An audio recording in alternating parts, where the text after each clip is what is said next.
The air in the old Santos family home hung heavy with the scent of burning candles and wilting sampaguita flowers, their petals curling like dying fingers on the makeshift altar. The wake had stretched into its second night, a somber vigil for Maria's great-aunt Elena, who had passed quietly in her sleep just days before Maria's arrival. The village elders called it a mercy, Elena's frail body finally released from decades of toil in the rice fields. But Maria sensed something unspoken in the way the women whispered behind their fans, their eyes darting to the shadowed corners of the room. Maria sat on a woven banig mat in the sala, her legs tucked beneath her, surrounded by relatives she barely recognized after 15 years in the city.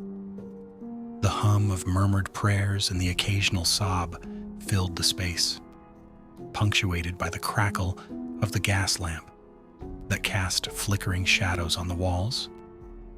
Her father, Jose, moved among the mourners with a practiced stoicism, offering condolences and refilling glasses of tuba.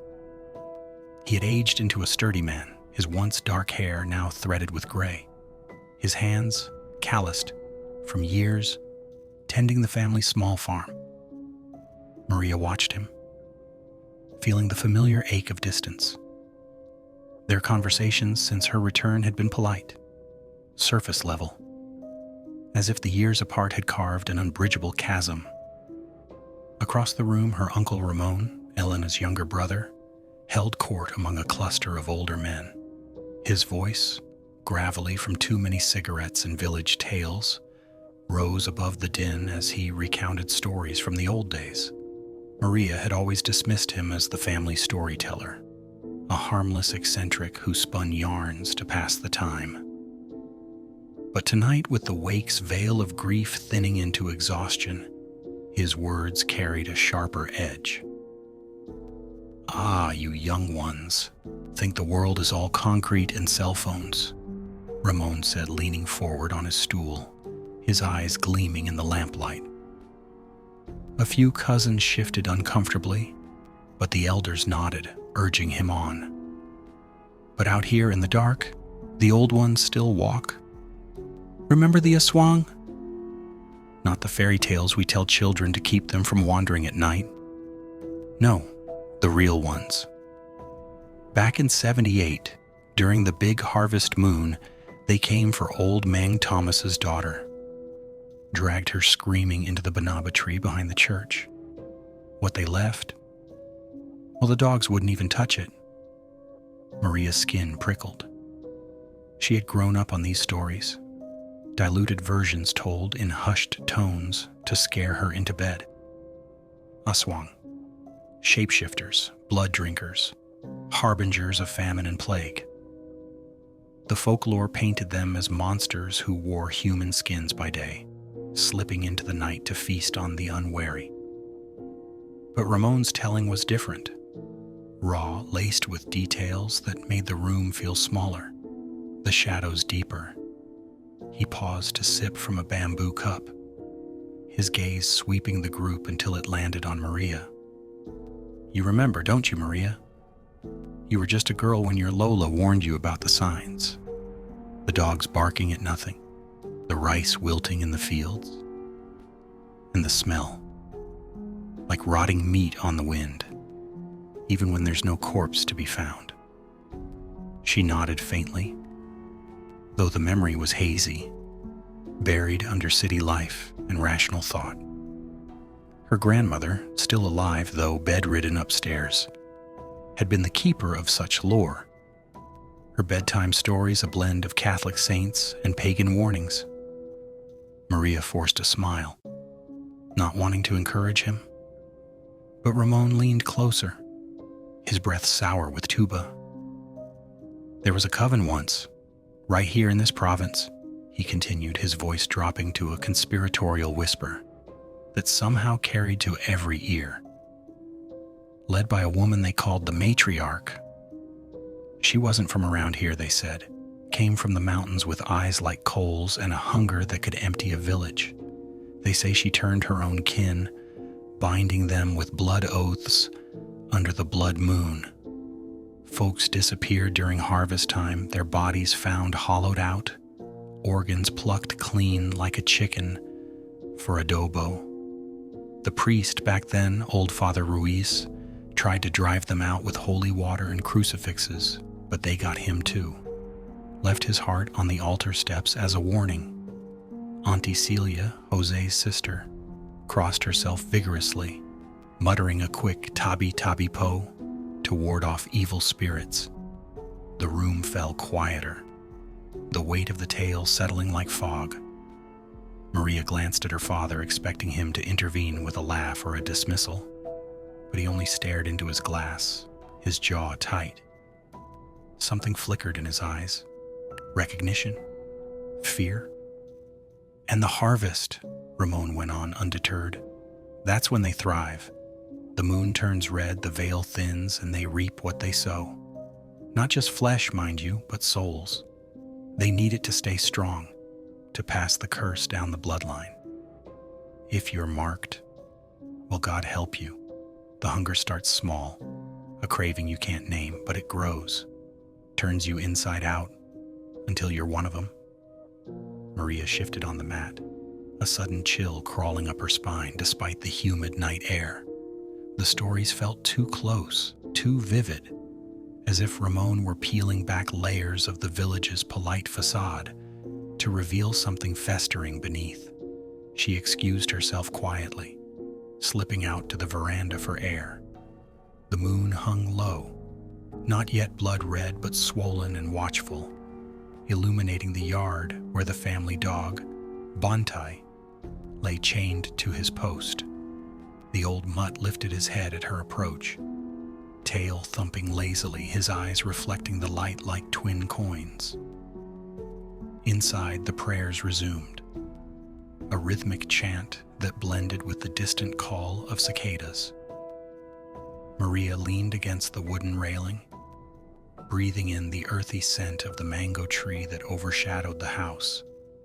The village stretched beyond, a scattering of nipa huts and flickering lanterns, the forest encroaching like a living thing. For a moment she felt the pull of the city, its noise, its anonymity, fading against this primal quiet. But beneath it, an unease stirred, unbidden and sharp, like a toothache she couldn't place. Hours later, as the wake wound down and relatives drifted homeward, Maria helped her father clear the altar. The candles had burned low, wax pooling like blood on the floor. Jose worked in silence, his movements efficient, until Maria broached the subject. Uncle Ramon's stories. They're just that, right? Stories. He paused, a half-folded blanket in his hands, his face unreadable in the dim light. Ramon's always had a way with words. Keeps the old ways alive, but this place, it's full of shadows, Maria. Best not to poke them. She wanted to press, to ask why his dismissal rang hollow, but exhaustion claimed her. Upstairs in her old room, the bed creaked under her weight, the mosquito net a gauzy shroud. Sleep came fitfully, haunted by fragments of Ramon's tale. The hollowed bodies, the red moon, the insatiable hunger. A scream shattered the night. Maria bolted upright, heart pounding, the room still cloaked in pre-dawn gray. The cry came again from downstairs, her mother's voice, sharp with horror. She threw on a robe and raced down the stairs, bare feet slapping against the cool bamboo. The kitchen light blazed, illuminating a scene of chaos. Her mother, Rosa, pressed against the wall, hands over her mouth, while the elderly housekeeper, ailing Nena, knelt in the doorway to the yard, her face ashen. Jose stood over Bantai's post, the chain snapped and dangling like a broken limb. The dog, or what was left of him, lay splayed across the dirt, his body a ruin of torn flesh and splintered bone. His limbs had been wrenched apart with savage precision, ribs cracked open like a rib cage pried for inspection. But it was the absence that turned Maria's stomach. The cavity of his chest was empty, organs vanished without a trace, as if scooped out by an unseen hand. Blood soaked the earth, black in the lantern light, and flies were already gathering, a buzzing hymn to the carnage.